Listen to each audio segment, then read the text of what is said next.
Nous disons que l'identité sacrée du peuple noir est le gouvernail de la pirogue, jusqu'à l'union sacrée. Voilà. Comme vous venez de nous le rappeler, Sa Majesté Bondje Ndjengele nous explique que les mythes des peuples, pas uniquement kamites, et une partie de leur savoir sont contenus dans nos jeux. Les Sawa disent Dje Toussé, Nyambé, fête le Ngondo chaque année, pratique le nyambéisme, le katé, etc. Ces artifices pédagogiques, ces expressions, ces événements culturels, ces institutions répondent aux besoins de préserver, de populariser, de fédérer et transmettre la tradition et notre spiritualité, notre religion, notre savoir social et vital. Dans le paradigme du peuple noir, le concept d'identité sacrée donne un sens au savoir. C'est la raison d'être de notre tradition et de nos cultes.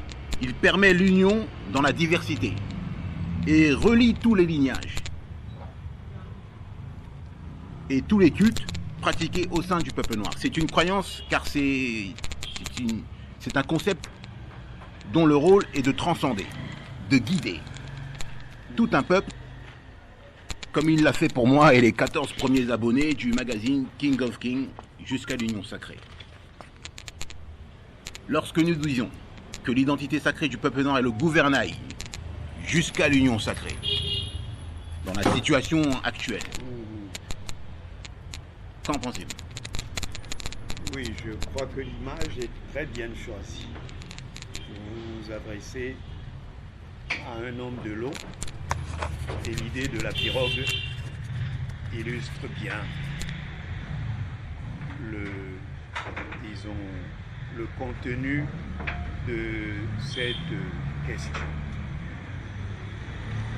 Le gouvernail est celui-là qui donne, change ou maintient le cap. Et c'est le sacré qui est au cœur de la chose. Parce que le sacré, prenons-le au sens symbolique de la mer, de cette mer dans laquelle évolue la pirogue. Et laquelle pirogue, sans gouvernail, n'a plus ni queue ni tête, ni proue ni poupe. Voilà. Elle dérive, forcément.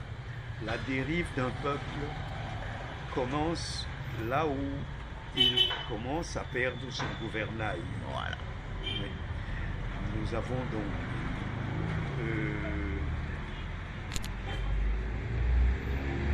le port à partir duquel la pirogue prend le large à destination d'un port plus grand parce que c'est notre destination. Pour y arriver, il faut lutter contre les vagues pour tenir le cap qui nous mènera à ce port. Et le port du peuple noir, c'est l'union sacrée. Les politiciens, dans l'histoire, en ont fait une interprétation à eux, mais nous savons tous où nous allons. Ici, dans cette question, nous avons une destination. Le peuple noir a une destination à atteindre. Voilà. Ouais.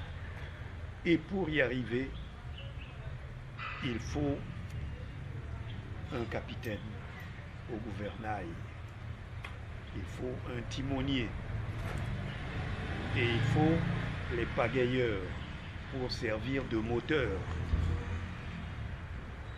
La destination, le port de destination est là-bas devant. Dès que vous commencez à le voir, l'espoir emplit votre cœur que bientôt l'union sacrée sera atteinte. Nous arriverons à destination et notre destination, elle est la même pour tout le peuple noir. Peu importe les 1001 langues que nous parlons, peu importe les mille et une couleurs culturelles qui semblent nous distinguer. C'est une Mais- richesse. Ah, voilà, C'est une union dans la diversité. absolument. La diversité est la base de notre, disons, effort gouvernemental.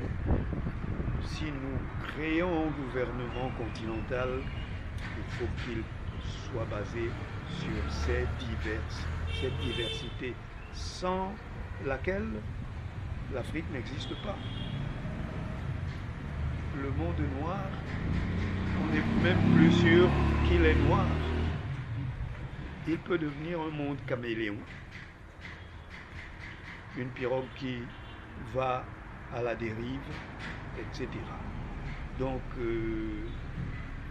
nous sommes compris à travers ces images-là, cette image de la pirogue qui a été très bien choisie. Et ce que j'en pense est évident. Un homme de l'eau ne peut parler que ce même langage. Voilà. Donc ça,